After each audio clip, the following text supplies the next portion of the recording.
आप सभी के चरणों में बैठी मेरी प्रभु परमेश्वर परमपिता परमात्मा की पवित्र आत्मा के चरणों में कोटि कोटि प्रणाम करता हूँ जी। मेरा प्रणाम स्वीकार करें जी। किसी तरह से कोई भूल चूक हो जाए तो बच्चा समय माफ़ कर देना जी।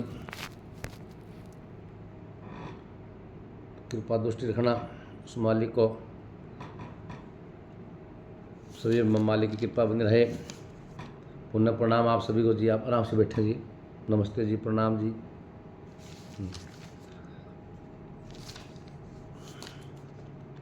विष्णु भगवान जी माता लक्ष्मी को बता रहे हैं और माता लक्ष्मी जी प्रश्न पूछ रही है भगवद गीता के बारे में। ये चर्चा चलती रहती है, ब्रह्मा विष्णु महेश भी चर्चा करते हैं श्रीमद् भगवद गीता की। ये भगवद गीता है, पवित्र ग्रंथ है।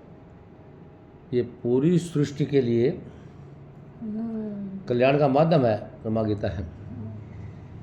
तो इसको तो एक अध्याय कर लें, श्लोक कर लें, गीता पढ़ लें या पढ़ा दें, सुन लें या सुना दें।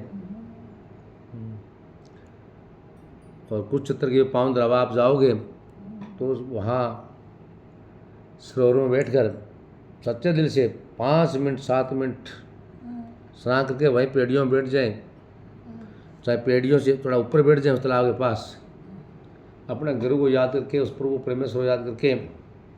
जिन्हें गुरु धारण नहीं किया तो माता पिता को याद कर ले। माता पिता भी गुरु है, परमात्मा के का रूप ही है वो माता पिता। किसी का दाएं बाएं बचपन में माता पिता भी इधर उधर हो गए या पता नहीं किसी को, तो आज के जो युग है तो जो बड़े बुजुर्ग विद्वान हैं उनको प्रणाम कर लें और उसको याद करें जी। उस प्रभु परमेश्वर को याद करके भगवद गीता का आप दर्शन भी कर सकते हो। दर्शन होता महसूस हो जाएगा आपको माँ गीता है कितने सबका कल्याण के लिए कितना करती है। अधिकतर लोग जाते हैं वहाँ सरोवर करते हैं, सरोवर में करने से पहले वो कुछ याद नहीं करते, वे नहाएंगे, ये करेंगे वो करेंगे। तो उस समय अपने गुरु को, माँ गीता को, गंगा माता को, गायत्री माता को याद कर लो और फिर डुबकी लगाओ, स्नान करो, आराम से स्नान करो। उसी टाइम भी याद उस प्रभु को याद करते रहो तो कभी भी उस प्रभु परमेश्वर चलते फिरते याद कर सकते हैं। कृष्ण भगवान को याद कर लो, जय कृष्णा बोल दो, राधे राधे बोल दो, राधा स्वामी बोल दो। राधा आत्मा है, स्वामी परमात्मा है। उस आत्मा का स्वामी है जो परमात्मा है, उसी के से आत्मा। तो 14वां अध्याय के महाभारत में भगवान विष्णु जी बता रहे हैं, मेरी माता बहनों, मेरी माता श्री नारायण जी बोले, लक्ष्मी संगल द्वीप का राजा एक दिन शिकार खेलने को चला, और भी राजा शिकार खेलने के साथ चले। संगल द्वीप के राजा ने दूसरे राजाओं के साथ शर्त बांधी कि जिसका कुत्ता शिकार मारे सो लेवे। सब राजाओं ने अपने अपने कुत्ते छोड़े। एक सुस्सा निकला, उनके पीछे कुत्ते दौड़े। सुस्सा दूर निकल गया, कुत्ते पीछे रह गए। संगल द्वीप राजा के कुत्ते ने सुस्सा को पकड़ा। लोगों ने शोर किया तो कुत्ता दुचित्ता हो गया और सुस्सा फिर भागा। कुत्ते के दांत सुस्से को लगे थे, रुधिर टपकता जाए, सुस्सा भागा जाए और कुत्ते के पीछे और काफ़ी जो कुत्ते थे साथ में वो पीछे रह गए। भागते भागते वन में एक कच्चा तालाब पानी से भरा था, वहाँ एक साधु रहता था। उस तालाब में सुस्सा जा गिरा और पीछे से वह कुत्ता भी जा गिरा। इतने में राजा भी घोड़ा दौड़ाकर वहाँ पहुँचा तो देखा कि दोनों तालाब में मरे पड़े हैं और देवदीप पाकर बैंकुट को चले हैं। राजा को देखकर उन्होंने कहा, राजन तू धन्य है, तेरे प्रताप से हमने देवदीप पाई है। राजा ने पूछा, यह कैसे? तब उन दोनों ने कहा, हम नहीं जानते, इस जल के छूने से, जो पानी था उसके छूने से, पानी के छूने से हमें देवदीप मिली है। राजा ने कहा, मेरे धन्य भाग है जो तुम्हारा उद्धार हुआ।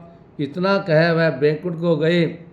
राजा ने नमस्कार करके पूछा, हे संजी, जो साधु था, महात्मा था, संजी था, उसे राजा ने पूछा हाथ जोड़कर, कह संजी वार्ता कहो, यह कौतुक को आश्चर्य क्या देखा? सुस्सा और कुत्ते दोनों का इस जल के स्पर्श करने से उद्धार हुआ, यह जल कैसा है? उस संत ने कहा, हे राजन, मेरा गुरुजी यहाँ रहता था, नित्य स्नान करके गीता के 14वें अध्याय का पाठ किया करता था और मैं भी यहाँ स्नान करके गीता का पाठ करता हूँ। राजा ने कहा, धन्य है जो आपके प्रताप से योनियों का उद्धार हुआ, मेरे धन्य भाग है जो आपको दर्शन हुआ। श्री नारायण जी ने कहा, लक्ष्मी ये 14वें अध्याय का महात्म्य है, तुमको कहा है। इतनी शक्ति है गीता माता में। जो गीता के 14वें अध्याय का पाठ करता था वो संत महात्मा प्रतिदिन, फिर उस वक्त चल रहा था जो वो भी नित्य नेम गीता का अध्याय करता था।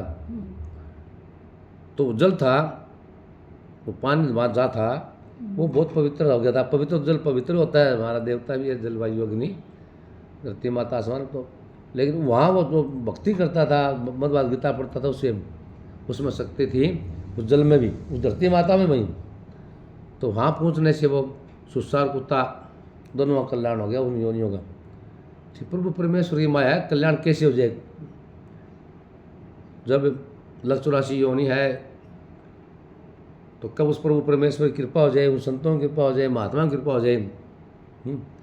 तो जी मेरी माता बहनों, नौजवान साथियों, गीता अवश्य पढ़ें, अवश्य सुने, इसमें बड़ी ताकत है। गीता में शक्ति है, भक्ति में शक्ति है। और अध्याय में भी श्री भगवान ने कहा, कृष्ण भगवान कहते हैं अर्जुन को, श्री भगवान ने कहा, फिर भी ज्ञानों में श्रेष्ठ ज्ञान मैं तुमको कहता हूँ, जिसको जानने सारे मुनि जन मोक्ष रूप परम सिद्धि को प्राप्त हुए हैं। इस ज्ञान की सहायता से मेरे स्वरूप प्राप्त हुए लोग सृष्टि के समय जनाते नहीं और प्रलय काल में कष्ट नहीं पाते। हे अर्जुन, परब्रह्मा मेरी योनि है, मैं उसको गर्भ में रखता हूँ और उसमें भूतों की जो उत्पत्ति है, ये कौनते हैं, सब गर्भ में जो भूतियाँ है उत्पन्न होती है, उनका उत्पत्ति स्थान पर करती है। मैं बीज देने वाला पिता हूँ। ये मावा प्रकृति से उत्पन्न सत्य रज और तम तीनों गुण देह में रहने वाले निरवकार आत्मा को बांध लेते हैं। हे अनंत तत्व निर्मल होने के कारण प्रकाश और निरूप द्रव जो प्राणी को सुख और ज्ञान के साथ बांधती है, कौनते हैं, रोगात्मा रजोगुण से तृष्णा और आसक्ति उत्पन्न होती है, जो प्राणी को कर्म के साथ बांधती है। तो जैसे हम कर्म करेंगे वैसा ही फल भगवान हमें देता है। तो हम सत्कर्म करने चाहिए, उस प्रभु परमेश्वर को याद करना चाहिए, उस प्रभु चर्चा जरूर करें, सुने, सुनाए जी।